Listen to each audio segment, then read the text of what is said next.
សេចក្តីជូនដំណឹងស្តីពីស្ថានភាពអាកាសធាតុនៅតំបន់មាត់សមុទ្រចាប់ពីថ្ងៃទី25ដល់ថ្ងៃទី28ខែកក្កដាឆ្នាំ2026ក្រសួងធនធានទឹកនិងអូតូនិយម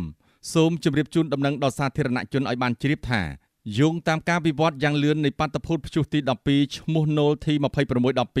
ដែលកំពុងមានឥទ្ធិពលខ្លាំងលើរបបខ្យល់មូសុងនិរតី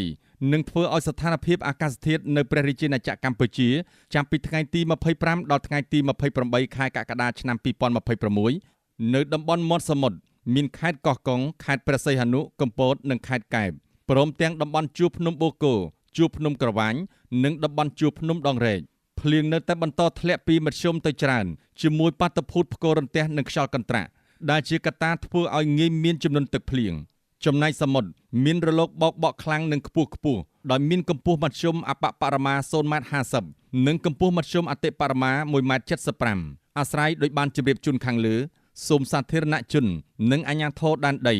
មេត្តាយកចិត្តទុកដាក់និងប្រុងប្រយ័ត្នខ្ពស់ចំពោះបាតុភូតភ្លៀងផ្គររន្ទះនិងខ្យល់កន្ត្រាក់ដើម្បីជៀសវាងពីគ្រោះថ្នាក់ផ្សេងៗដែលអាចកើតមានឡើងជាយថាហេតុក្រសួងធនធានទឹកនិងអូតូនិយមនឹងបន្តធ្វើការតាមដាននិងវិភាគអំពីស្ថានភាពអាកាសធាតុដើម្បីជម្រាបជូនជាបន្តបន្ទាប់ក្នុងករណីមានការប្រែប្រួលសូមសាធារណជនទទួលជ្រាបជាព័ត៌មានថ្ងៃសៅរ៍11កើតខែទុតិយស័កឆ្នាំមមីអត្តស័កពុទ្ធសករាជ2570រាជធានីភ្នំពេញថ្ងៃទី25ខែកក្កដាឆ្នាំ2026